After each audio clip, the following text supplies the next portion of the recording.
I'm going to be teaching a lot on this show, so take notes. Toward the bottom of the show, medical headlines.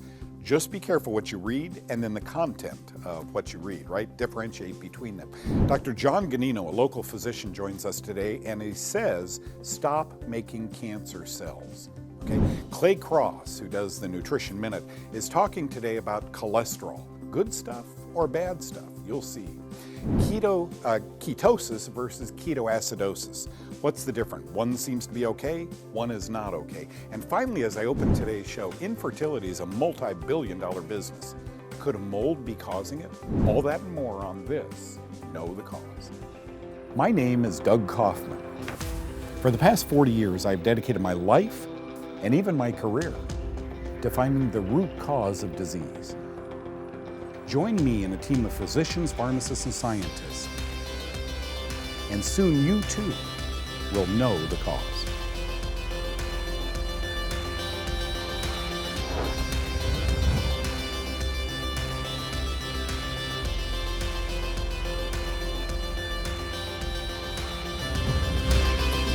A couple of years ago, I was giving a lecture in Oklahoma City, and there was probably 300 people in there. At the end of the lecture, people kind of line up to ask me questions. I love that. One wonderful 20-something couple came up with a baby. And the mother began crying as they came up to talk to me. And I said, "Are you okay? Are you sick?" And I'm thinking, oh no, tell me she doesn't have cancer. And the husband said, "No, we were infertile. We'd gone through all the infertility classes, all the expensive shots. We've been through everything." And then we read a book. Dr. Dave Holland and I wrote a book 15 years ago called The Fungus Link to Infertility. And we referenced plenty of scientific research that said infertility is a fungus problem. And here was a couple that gave up on all the high tech, changed their diet, found some antifungals, and she now had a 9-month-old baby. And she was tearing up. God is amazing, right? Sometimes he still uses wretches like me to get his work done. So let's talk a little bit about this disease in America called infertility. Why not consider your diet and a fungal poison called zearalenone? Folks, this is a tough one. I've taught you about aflatoxin. I've talked to you about vomitoxin. Zearalenone is, I think, going to turn out to be one of the most poisonous mycotoxins ever found. And it's a fusarium mold byproduct. It's a poison made by fusarium. Wait a minute, doesn't that grow on our corn? Don't cows eat the corn and chickens? Does that pass through their bloodstream? And we eat eggs, we eat chicken, and we eat beef? Okay. Let's go. Zearalenone, a fusarium mold poison. A mycotoxin is a poisonous product made by a mold. This I thought was so great. Dr. Pitt, I've spoken with him a couple of times. He's out of Australia. Its importance as a mycotoxin lies in its estrogenic properties, as it causes a variety of reproductive disorders in female farm animals. Some hormonal effects occasionally seen in girls may have been associated with zearalenone intake. Wow. Precocious puberty, weight gain, early menses. I mean, this is an estrogenic, gee, so many breast cancers are coming back now with estrogen receptive breast cancer. Where are we getting all this excess estrogen? Is it just corn? Let's keep going. Let's keep going. Zearalenone causes mammalian infertility. Cows are mammals, were mammals, and yet no fertility that I'm aware of in the world, no fertility. By the way, when I was a kid, there was no infertility centers. Now they're billion-dollar centers. Ooh, we'll take your eggs, mix it with your sperm, and then put it back inside you. Okay, sometimes that works, thank God, and a child is born to a loving family. Most of the times, it doesn't. And these poor parents, they're on their knees, Lord, please. We want a child, and they look in the newspapers and online of these people that beat their kids and burn their kids. We would love our kids. Why can't we have one? Please consider this. This is biblical. You know, the Lord told Moses and Aaron, I give you Canaan and it's your possession. If I put a spreading mildew, mold, in a house in that land, you need to tell the high priest. Why? This mildew was a fungus that could spread and cause disease. No medical book says that, but plenty of Bibles say that. Isn't that amazing? And so once again, we're opening clinics that address the effect instead of the cause. Okay? It's not just linked to infertility. In his book, Mycotoxins, Professor John F. Leslie states that zearalenone might be the culprit when it comes to fully understanding polycystic ovarian syndrome, which many infertile couples or women have. In animals, zearalenone introduces hyperestrogenic syndrome, vulvovaginitis, enlarged uteri, enlarged nipples, and ovarian cysts. I've got to tell you, folks, a derivative of this mycotoxin is called Ralgro. Ralgro. And we give it to our cows, not in the European Union, but in North America only. We give it to our cows. The danger, I think, is we're seeing more and more estrogen-linked cancers, the more Ralgro or zeranol we put in these meat products. Why is that allowed? Are we a petri dish where they're experimenting with this? I don't know the answers to that, nor do I know if Ralgro is really the problem. Be careful with fungal poisons. And if you're infertile, please consider looking at mold in your food supply as a possible cause.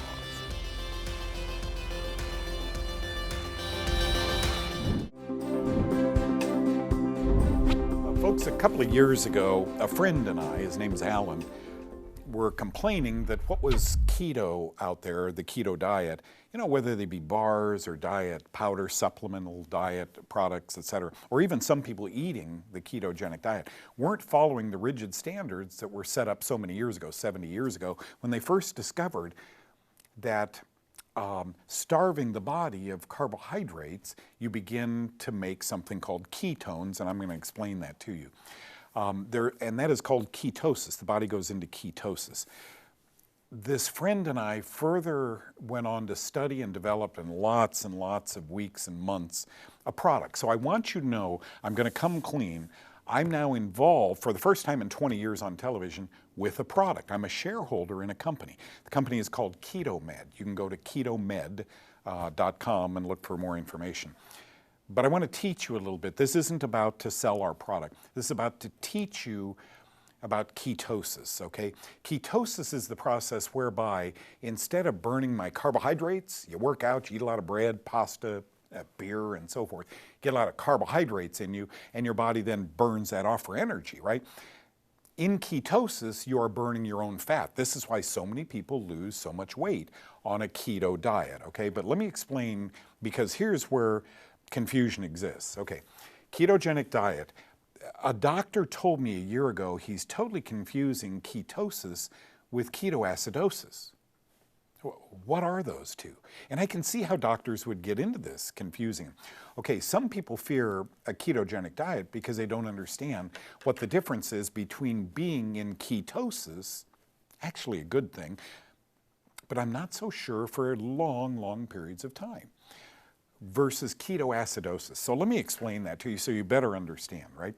Ketosis is the presence of ketones. It's not harmful, so says healthline.com. Ketones are chemicals that your body produces when it's burning stored fat, which we all have. You can be in ketosis if you're on a low carbohydrate diet, and I never knew some of this, or fasting, or you've consumed too much alcohol. I had no idea alcohol threw you into ketosis. If you're in ketosis, you have a higher than usual level of ketones in your blood and urine, but not high enough to cause acidosis or ketoacidosis. So your logical next question is, and by the way, the Kaufmann one and the proper keto diet are very much alike. One of our problems is as we began to look at products, maybe they had whey in them, but they were whey with hormones or antibiotics. They sometimes had oils in or fats in it we didn't totally agree with. Many times, most I would guess, have corn or corn byproducts in them. So we set out to develop a product that was pure of all of that.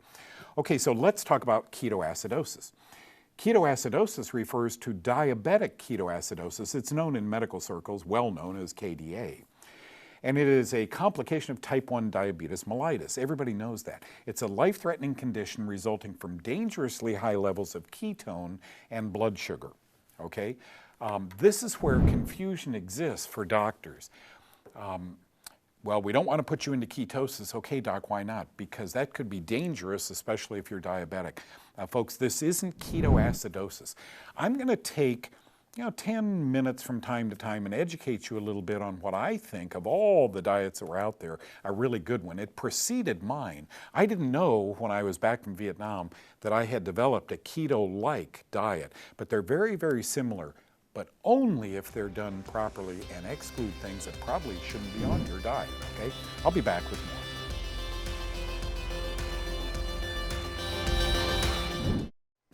I'll bet you every American that goes to a doctor has been offered a statin drug. What is this with cholesterol? Clay Cross joins us right now, and then afterwards, Dr. John Ganino orders us to stop making cancer cells. How do we do that? Watch.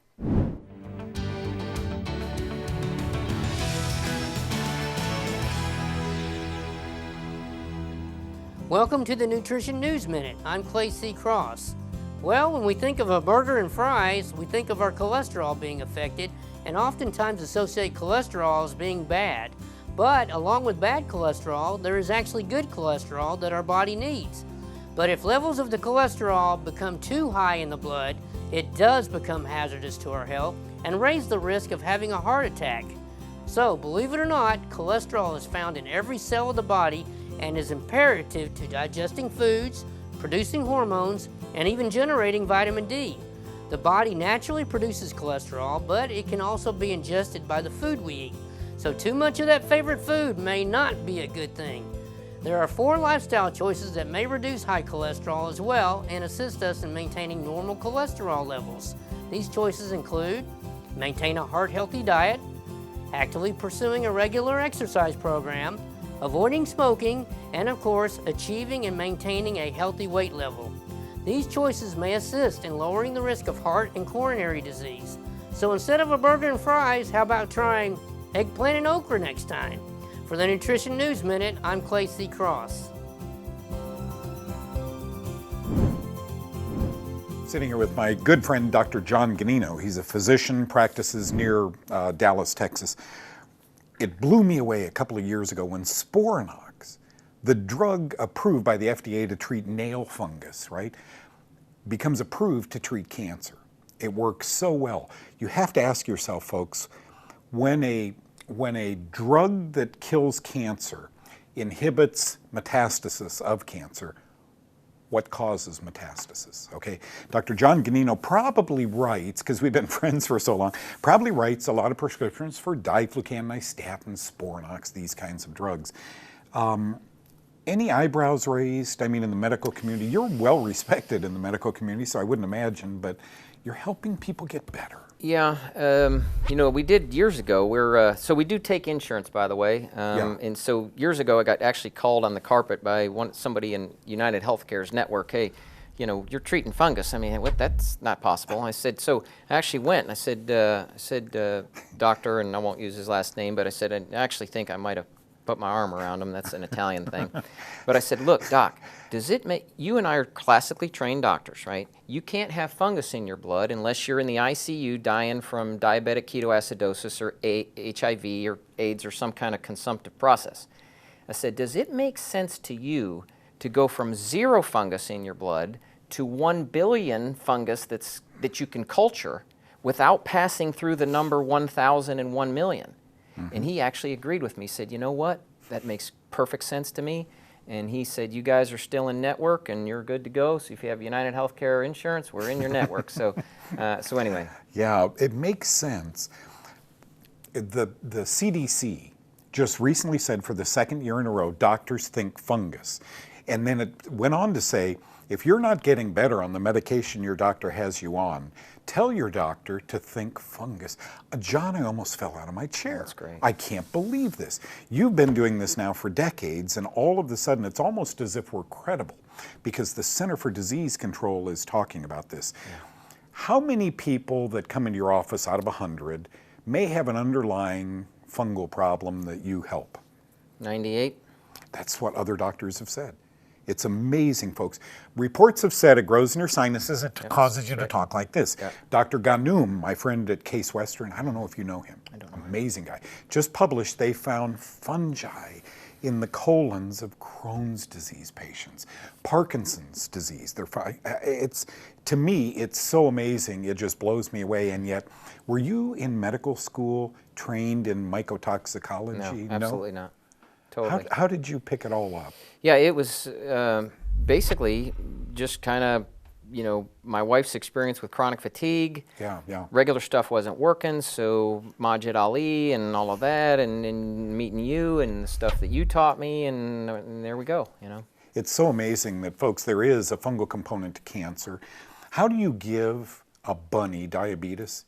You inject baflomycin or streptozotocin, 2 antibiotics into it, and 1 year later, the bunny has diabetes. I mean, it just is so exciting. How many patients, so we have a huge number may have a fungal problem, how many of those are dietary induced? Corn and peanut and alcohol? A lot of it is, it's certainly fed, no question, dietary-wise, but I think actually the initial insults are antibiotic, steroid, and birth control pills primarily. Wow. And then the sugar and those kinds of things get added on to it. Yeah, I think if you had somebody that never had antibiotics, steroids, or birth control pills, and they just ate, kind of reasonable amounts of sugar, they'd probably do pretty good. Oh my gosh, you guys are thinking right now, he's cloned. Doug is cloned. His name is Dr. John Ganino, and he'd be happy to see you near the Dallas area when you fly in. Thank you for your years of service and helping so many people we've referred to. Thank you. Appreciate it. I was reading a story about Elvis Presley by Priscilla, his ex-wife. She's telling some things about his life, which is interesting. And folks, he didn't drink alcohol because people around him drank alcohol, and he didn't like the way they behaved, and I congratulate him on that. But he took drugs, so says Priscilla, because doctors prescribe them and pharmacies dispense them, and so they must be okay. Unfortunately, at a young age, Elvis Presley died. It's the headlines, it's the 30-second, it's the ads on TV that promote, well, cancers have occurred with this drug, but go ahead and try it. It's that kind of mentality that the pharmaceutical world has thrived in, and it's working. We're going to our doctors and we're trying this. Read headlines carefully, but then read the content of the article also, because we get lost if we just read headlines, okay? Here's some comical headlines I found. I think these are really good, especially the last one. There was a football player. Well, I'll wait till you get to that one. Be careful of medical headlines. Party attendees become ill at health department gathering. And I, of course, say, duh, what are they eating? Health department, what do they eat, okay? Number 2, starvation can lead to health hazards. I love that one. Number 3, manure is not a health food. Where did I get these? Number 4, staying up all night can cause your body to burn an extra 161 calories.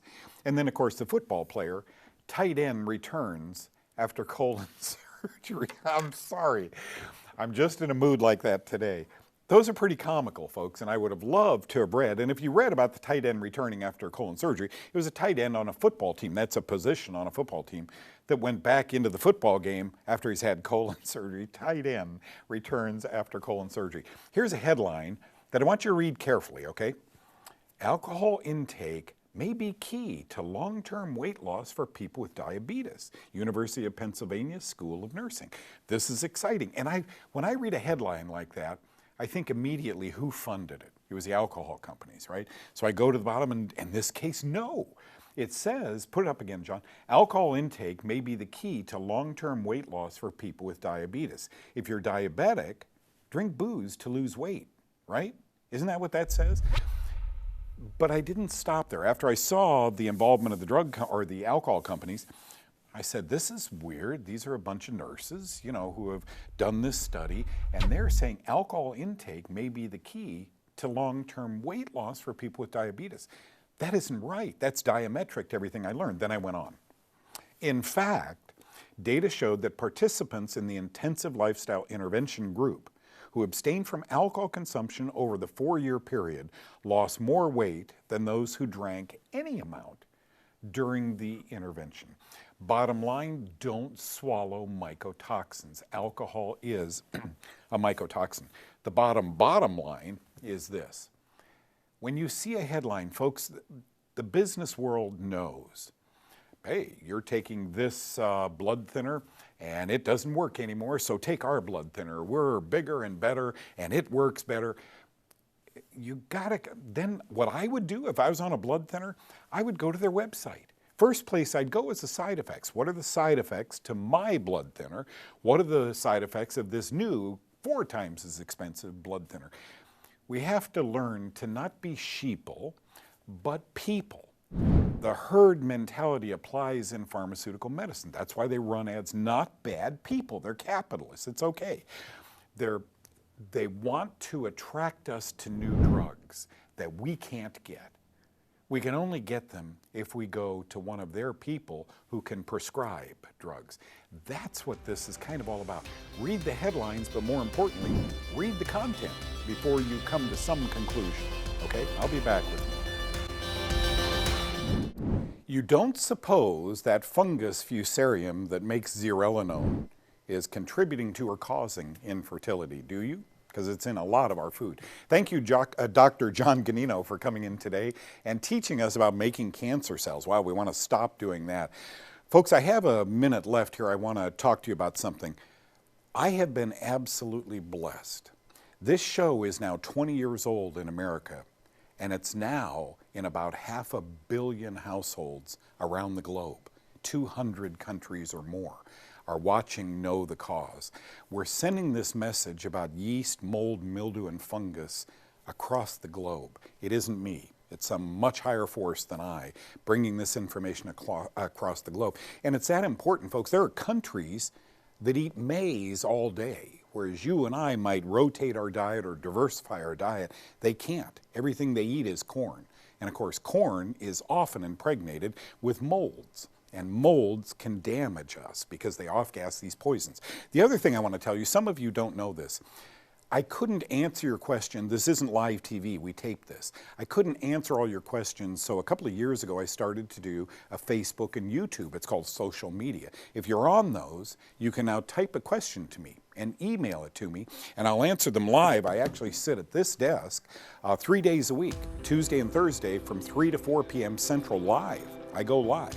And on Wednesday, 10 to 11 a.m. Central Time. So join us if you can. Watch one of the Facebook shows where I can be more personal with you. And I thank God for you, our audience, and now our global audience on God TV. Thank you for joining us today. God bless.